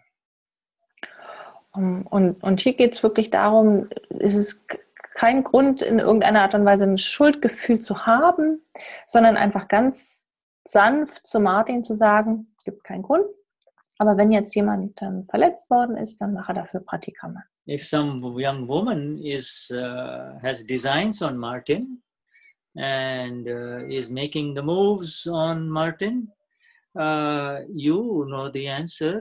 The answer is very simple. You have a way of directly connecting with her, bypassing her body. I'm sorry. Okay. In other words, if some young woman This is practical aspect. We are now discussing the practical aspect. Okay, jetzt kommt der praktische Aspekt direkt drüber, über den Kopf hier. Also den ersten Teil habe ich verstanden. Also wenn jetzt zum Beispiel eine junge Frau jetzt so den ersten Schritt macht und sich an Martin heranmacht. Und dann hat jetzt Martin eine Möglichkeit. It takes two to tango. Any dance, you require a couple. Okay, also es braucht immer zwei, um zu tanzen. Es braucht immer zwei, um auch ein Tango zu tanzen. Your goal is blissful self, and the goal of the other woman is how can I get Martin? Und dein Ziel ist das glückselige Selbst zu sein, und das Ziel der Frau ist, wie kann ich Martin rumkriegen? But you're also aware that Martin may be a little bit attracted. You see, this is commonly the case. Aber du kannst dir auch darüber gewahr sein, dass Martin vielleicht auch sich ein wenig angezogen fühlt. Das ist häufig der Fall. You already know what this whole dance of the universe is all about. You already know that. Und du weißt doch schon, was dieser ganze Tanz des Universums, worum es da eigentlich geht. Because you have entered into the state of the Paramatma, the absolute soul. So you have begun there. You're already there. You landed on the moon. Und du weißt es deswegen, weil du schon auf dem Mond gelandet bist. Du bist schon eingetreten in den Zustand des absoluten Selbst, des Paramatma, des absoluten Selbst. You really want to help Martin, and you also really do want to help that other lady too. Du willst Martin wirklich helfen und du möchtest auch wirklich der anderen Dame, dem anderen Mädel helfen. And this can only happen through your agnas, you see.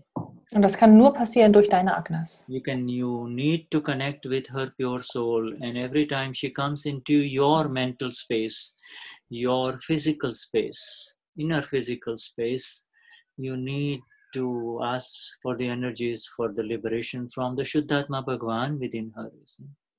Okay, und was du machen kannst, ist sie als mit ihrer reinen Seele in Kontakt treten und sie als reine Seele zu sehen. Und sobald da so eine Anhaftung passiert oder irgendwas auf der körperlichen Ebene sich ausbreiten will, dann von deiner Seite die reine Seele in ihr um die Kraft zu bitten, dem nicht nachzugeben. Because you have remained in the agnas of the Gnani Purush, you are no longer responsible if later on Martin ends up in her bed or vice versa. Okay? Und dadurch, dass du in den 5 Agnas des Gnani verblieben bist, bist du nicht mehr verantwortlich dafür, was vielleicht später noch passiert, ob du jetzt in ihrem Bett oder sie in deinem Bett eventuell landet. Do you see the magnificent difference between the one who is separated versus the one who wants it? Siehst du den großartigen Unterschied zwischen dem einen, der tatsächlich getrennt ist, und zwischen dem anderen, der es möchte? There is no connection. The two are totally different. One is a doer. This is an account with her from past life that is unfolding in this life. You don't know how it will unfold, but at least you have secured your current blissful state. Und das eine ist der Handelnde, der aufgrund des karmischen Kontos mit ihr, dem das jetzt deswegen begegnet. Und keiner weiß, wie es wirklich weitergeht, was daraus sich ergibt. Aber du hast deinen Zustand abgesichert. You will be aware of the tiniest degree of insincerity within Martin when he is reaching out to the Shuddhatma Bhagwan within this lady, you see. Du wirst, wenn du nach der reinen Seele in der Dame, in der Lady, in der Frau, wenn du nach dieser reinen Seele also mit der reinen Seele in ihr in Verbindung trittst, dann wirst du das kleinste bisschen von Unehrlichkeit, die kleinste Einheit in Martin erkennen. And that is who you are. The one who is aware of this tiniest degrees of insincerity is who you are, you see? Und das ist das, der du bist. Du bist derjenige, der diese kleinste Einheit von Unehrlichkeit oder von Abrutschen erkennt. Du bist der das erkennt. And really, in the final analysis, you can only be aware of the insincerity.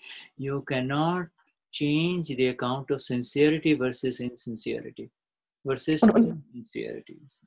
Und unterm Strich kannst du nur erkennen, inwieweit da wirklich so eine Aufrichtigkeit und eine Ehrlichkeit besteht. Aber du kannst die Art der Aufrichtigkeit oder den Grad der Aufrichtigkeit und der Ehrlichkeit in keinster Weise verändern. Okay. So even the roles of sincerity versus insincerity are the roles of duality. If you're sincere, that is because you wanted to be sincere in the last life. Und selbst diese Rollen von Aufrichtigkeit und Ehrlichkeit oder Unaufrichtigkeit und Unehrlichkeit sind Rollen in der Entladung. Und wenn du jetzt aufrichtig bist, dann nur deswegen, weil du im letzten Leben aufrichtig sein wolltest.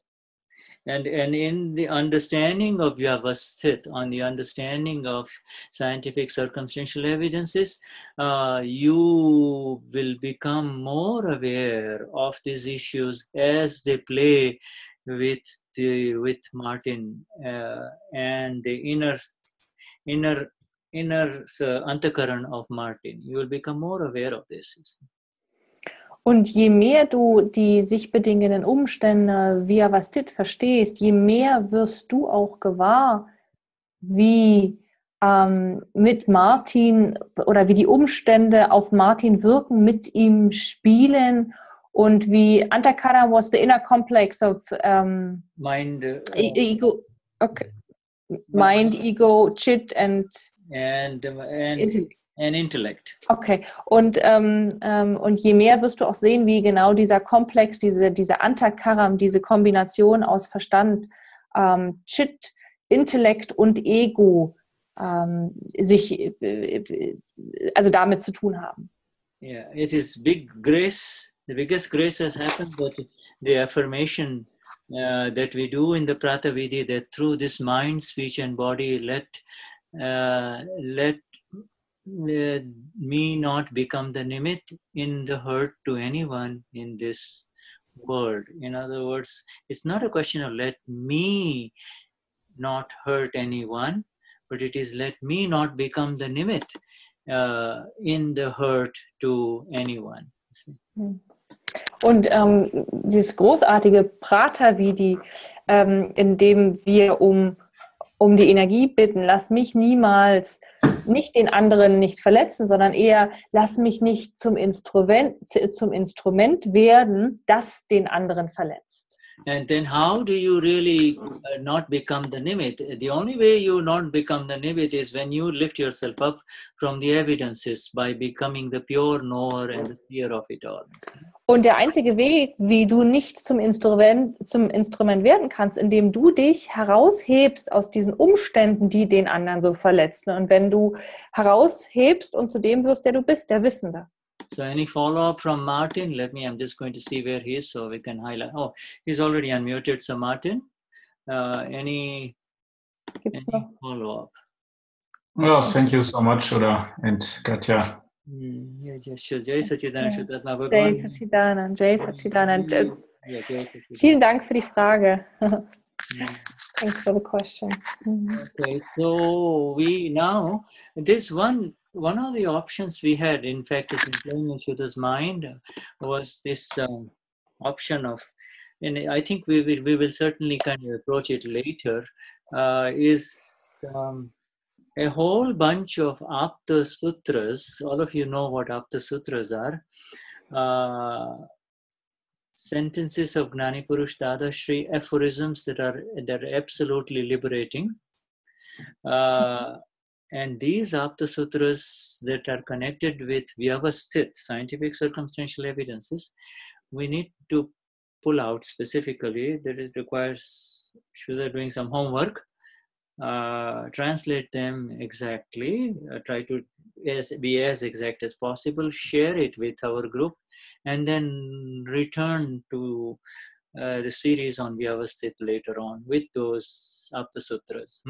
Shuddha hat jetzt gerade noch einen Impuls, dass wir mit den Apta Sutras, das sind diese spirituellen Weisheiten, die einige über den Newsletter bekommen, einige, die in der WhatsApp-Gruppe sind, bekommen die Apta-Sutras. Aber es gibt eben spezielle Apta-Sutras, also spirituelle, komprimierte Weisheiten von Dada zum Thema Vyavasthit. Und das ist die Hausaufgabe von Shuddha. Er wird die zusammensuchen und die werden wir dann in einer Exaktheit, so exakt wie möglich übersetzen. Und nachdem wir in dieser Gruppe diese Übersetzungen geteilt haben, dann haben wir die Möglichkeit, zurückzukommen zum Thema Vyavasthit. Okay, and that would be very good because I think it will add a lot to this ongoing revelation and the unveiling of the vision of Vyavasthit and the science of Vyavasthit. Und Shuddha sagt, dass das eine sehr gute Möglichkeit ist, weil es unterstützt ungemein so dieses immer größer werdende Bild und Verständnis von Vyavasthit und wird es eben immer mehr unterstützen. There are 4,237 Apta Sutras, and it will be on those that touch on Vyavasthit. There will be quite a few, but we can proceed. And once we have them, once these are available to our German team, then they will do an even exact, more precise, orderly translation of those in German. And once we have it all together, then it will be so amazing to just kind of savor each one like you would savor your favorite dessert and coffee. Oh, Shuddha hat jetzt gerade ein schönes Bild gemalt und hat gesagt, es gibt insgesamt 4.237 Apta-Sutras und eine ganze Menge gibt es über das Thema Vyavasthit. Und wenn die dann wirklich alle dargereicht werden können, in einer exakten Art und Weise übersetzt sind, dann können wir die uns einverleiben wie ein ganz leckeres Dessert und können das dann unheimlich genießen. Well, Shuddha, yeah, okay. Yeah, go ahead. As a matter of fact, Katja is trying in the WhatsApp group to translate the Apta Sutras, but not any specific ones, but the spiritual Apta Sutras that were sent of the day, which are on the web page. Wonderful. And well, sometimes it's kind of challenging to do that because it's so heavy, the knowledge, that it's sometimes so difficult to understand, let alone to translate, but to digest even more difficult. So sometimes I'm not able to translate them. So I'm not going to do that because I'm afraid to translate anything wrong. But the idea to have more to one topic, and so then it adds up. That's the way he did them, I guess. So then it adds up. I think it's a beautiful idea. I look forward to that. Yes. Let me just translate that. Ich habe jetzt nur gerade zu Shuddha gesagt, dass Katja manchmal versucht, die Apta Sutras in der WhatsApp-Gruppe zu übersetzen und manche gehen.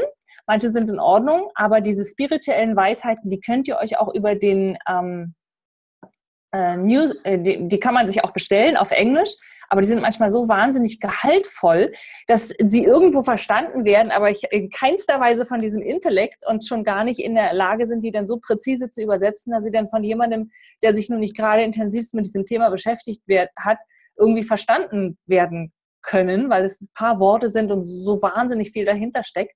Aber so diese Vorstellung, mehrere Apta Sutras, die auf dieses eine Thema sich eben aufbauen, dass wir die dann irgendwie uns vornehmen, das hört sich irgendwie so total gut an. Yeah. Lecker und auch dann irgendwie wieder verdaulich an, habe ich das Gefühl.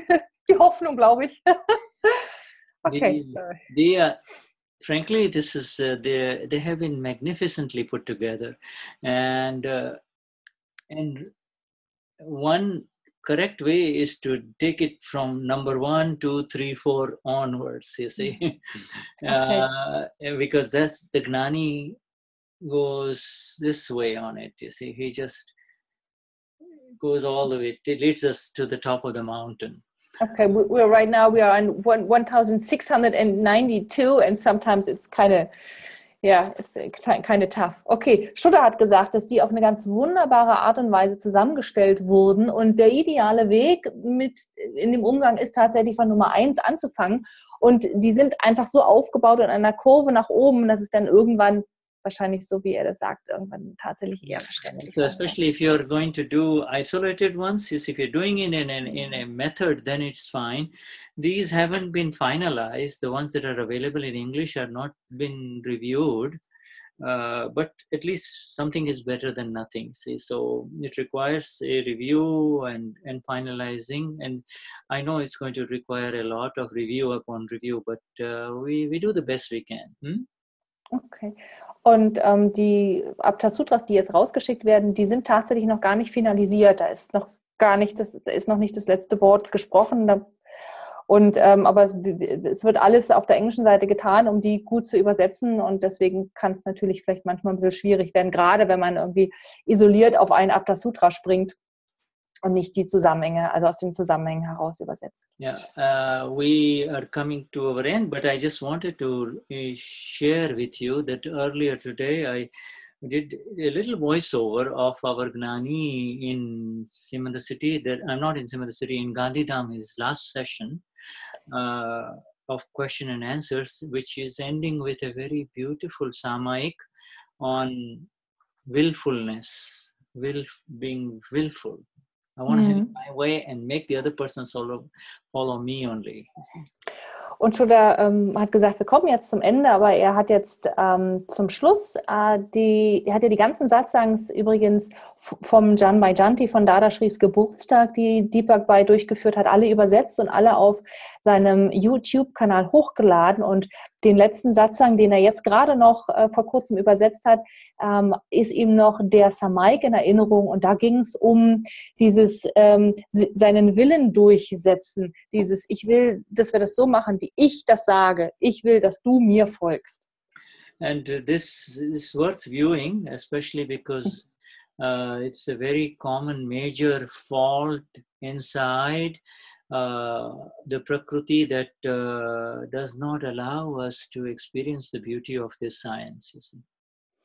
Und es lohnt sich wirklich, sich das näher anzuschauen. Und das passiert des Häufigen in den Prakrutis oder mit den Prakrutis, die uns nicht erlauben, die Schönheit des Selbst zu erfahren. In the meantime, again, now it's so with highest namaskars to all of you from Katja and Shuddha. We promise to take on the Prakriti chapter next week. Huh? Okay, und bis dahin, das war so ein kleiner Teaser jetzt, bis dahin haben wir die Möglichkeit, uns diesen Satsang da anzuschauen. Und nächste Woche geht es weiter mit dem Thema Prakriti oder die Natur des Nicht-Selbst-Komplexes. Ihr habt die Unterlagen, ihr wisst, wo die zu finden seid. Ich sage es vielleicht nochmal, die neu hinzugekommen sind, auf unserer Webseite events plus dadabhagwan.de unter Mahatma und dann unter Downloads ganz oben Aptavani 13 Thema Prakriti. Damit geht es die nächste Woche weiter und Shuddha und Katja verabschieden sich mit den größten Ehrerbietungen an euch, den höchsten Namaskars an euch. Yes, we are very grateful for your presence because your presence is what allows us to be present. Und wir sind sehr dankbar für eure Gegenwart und eure Präsenz, weil eure Präsenz erlaubt uns, dass wir präsent sein können. We are going to be hearing Katja ji sing Dada Bhagwan Asin Jai Jaikar Ho for about 2 minutes. Okay, please, would you? Okay. Ja, und jetzt wird Katja noch Dada Bhagwan Asin Jai Jaikar Ho noch für 2 Minuten mit euch zusammen, auch wenn wir uns vielleicht nicht alle gegenseitig hören, aber gern mit euch zusammen noch singen.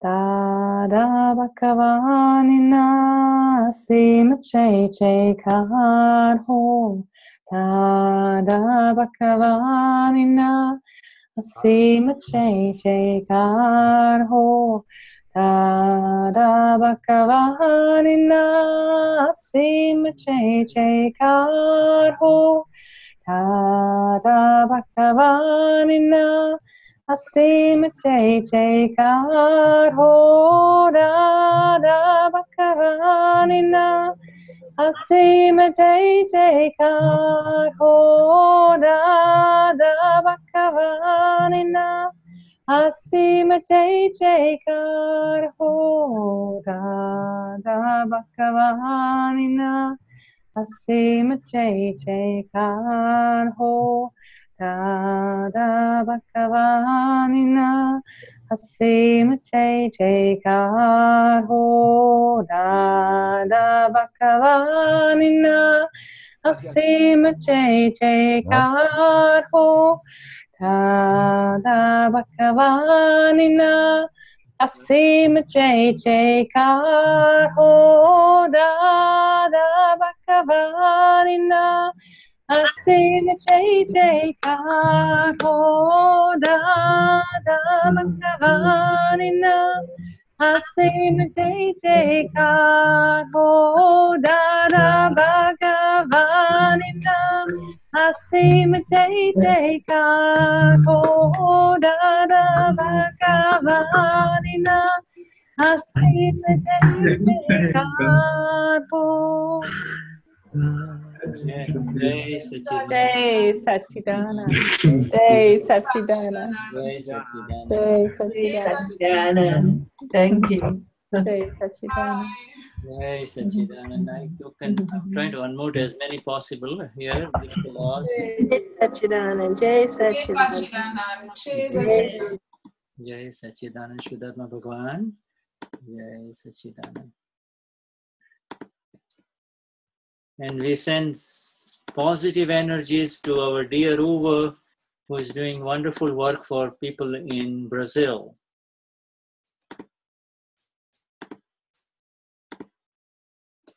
Jai Satchidanand. Jai Satchidanand.